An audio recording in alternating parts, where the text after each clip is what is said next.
penser et réfléchir et baloba makambo na bango. Parce que lelo, Kabila yebi place atika ki mboka oyo. Biso nyonso une grande partie, je ne dirais pas toute la population parce que les gens la bateau yo, Tilelo, Papi Tamba, et les autres pensent que Kabila est bon pour eux. Et la démocratie baza libre au Kanisa. Que pour n'avoir Kabila za malam. Et la démocratie. Mais je pense que la majorité à Congolais, mona que Kabila za ki malamoute.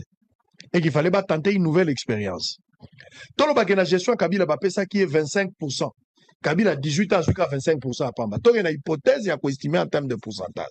Kabila est parti avec 25% à Zuité. Et qu'on attendait le Messie qui devrait arriver pour nous donner quand même quelque chose. Le régime Asikaïa. Le régime Asikaïa, c'est yé. Soki bateau, na ba discours na bango. Même Kabila yé moko. À combien de niveau il y a qu'on critiquer lui qui avait 25%. À combien qu'on critiquer bateau, bazar censé à sa biso 60, 70, 80. Et la possibilité mi balé. Est-ce que Kabila zo bela, il est en panne d'imagination ou bateau et batchaki bango basala musala bazu 12%. Il y a lieu de s'interroger. Parce que la manière makamusu ezo sala gérer na kata mboga oyo, boko lobisana bababa. Discours ya Kabila, botala ba non dit na ye. Quand Kabila commence, Kabila zo menacer basoda, azo menacer la République, azo créer rébellion la basoda. Kabila a flatté Basoda, n'approche naé, et ça non dit à discours. Mais lorsque Kabila parle par exemple d'un détournement et deniers publics, Kabila a le détournement. Mais Moutaza qui 25% tant que Zobeta l'isola détournement, et Rosa la Bosali coquet, c'est-à-dire une dans l'ordre lingala, il y a Boumouana, coquet, Bosali concurrence, Kabila Monique, c'est vrai. Ngana Corée, na détourné qui 60%, mais on va détourner 80%. Kabila a puisé discours naïka na makambo tolobakao. Nanga nous a critiqué Kimboka, Kagame a critiqué qui. La sortie ancien ministre à finance, il a parlé Batwayoki, Kabunda Lobaki Batwayoki, Kabila rassemble, Kabila yene loko asikate. Na discours naïe a rassemblé ma déclaration ya Batou sur les détournements. Botika kopesa Kabila ba preuve ya ko déclarer qu'il y a détournement alors que yo za ministre. Koyiba na yo, comportement na yo, et puis ça Kabila discours. Ça dit, actes opposés, il y a koyiba mbongo, il y a ko se méconduire, il y a ko sala buzoba, ba pesi responsabilité. Bazondi makoko, ba pesa ki mbongo sala nzela, mosali nzela usage unique. La plupart ba nzela otozo balila ko sala lelo, ça ba nzela sala mangi na 100 jours. Na 100 jours bobimisi mbongo bo sala ba nzela, mais bo sali ba nzela popcorn ya 3 mois, ba usage unique. Lelo to bandeli musala. So il y a 100 jours, 70 millions, 100 millions, 500 millions pour ce projet. Mais tu bandé l'ignon, c'est de l'argent. Oh, tu perds en termes de temps, mais aussi en termes d'argent. Même en termes, il y a image, il y a mboka. Tout ça, il recule. C'est quoi le problème? Yo, lié manga, mais mine, non, ça, la batumsungai. Ko iba na yo moko, et ça, l'imboka, mon bapasi. Kabila aujourd'hui parle des détournements. Kabila qui a été critiqué, qui a la gestion, il y a eu des détournements, il y a eu la gabégie financière, il y a eu tout ce qui a eu la dictature, tout ça. Kabila a ça la lélo comparaison de la régime. Si on a ça la régime, chacun de vous doit aussi réfléchir. Il faut à la paix une interpellation à Motonamoto.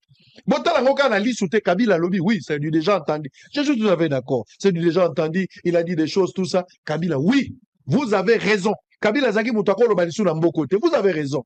Mais si vous avez 25%, il faut botter là. Est-ce que vous en avez 12%, on a 8%? La responsabilité personnelle. Chef de l'État a sur responsabilité. Yo moko peuple a sur responsabilité. Bah, au ministère, quoi que ce soit. Mais bon, comme vous souffrez avec une richesse à côté. Vous êtes en train de jouer avec le pouvoir. Vous jouez avec le pouvoir.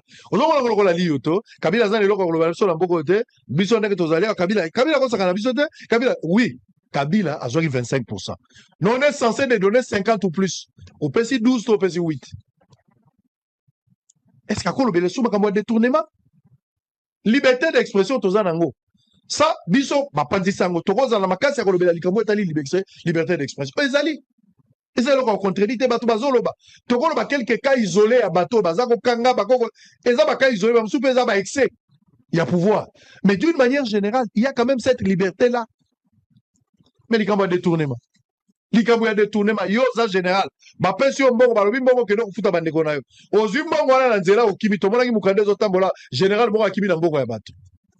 Il y a basoda, c'est quoi cette histoire là? C'est quoi cette histoire?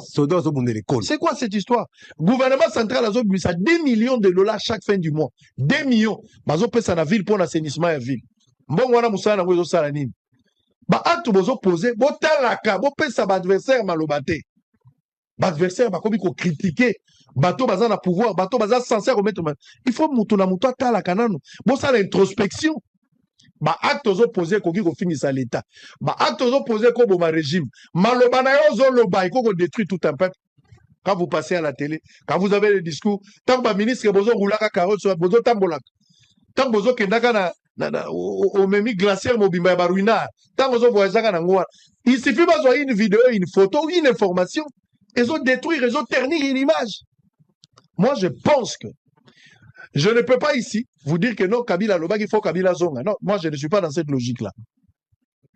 Mboko Ezamboka ya Batu Moko Teto Salé là, qui Kabila fait son temps, il est passé, Tshisekedi fera son temps, il va partir. Le pays doit continuer. Des individus, même à Tassoki, Koufite, Bakokende physiquement. Il faut que le pays continue. Mais Bino Bato Boza Nakati a pouvoir. Bino Bato Bozo gérer les lots. Est-ce que vous reconnaître le Makambo?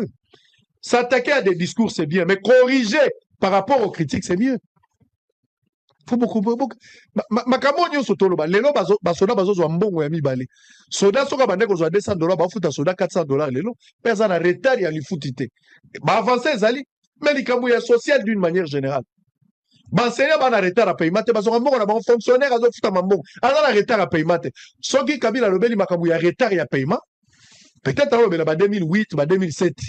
Mais na ba 2000 ndenge tolo ba ça fait une année retard exact.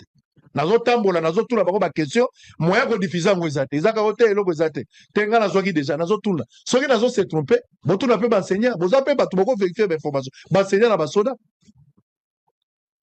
makambo Kabila lobby il y a des choses à critiquer à balayer mais so bon moni motazo ka 25% bandi koloba yo mo faut ta lozana 12 na 8 to na 50 parce qu'il y a quoi koloba lisusu te Kabila ne peut pas nous faire la leçon. Oui, vous avez le droit. Il ne peut pas faire la leçon. Oui, vous avez le droit, monsieur, vous avez le droit. Évitez des erreurs. Na détournement. Biloko ya mboka. Na gestion. Bateau bozo nommé. Bozo tchabanani. Ba coopéra. Est-ce que bakoki ko puiser sous soutien na réserve ya mboka? Bako puiser te. Les hommes, même personne bazonga na gouvernement, ce sont les mêmes noms, ce sont les mêmes noms. Ou azalaki na industrie, a combien na affaires foncières, ou azalaki na affaires foncières, a combien na budget, ou azalaki na budget, toujours tourner à place moko. La même équipe. Barcelone, Real la minute au Balongola Tcheloti, na saison, montant après ça, bango babiloko belé.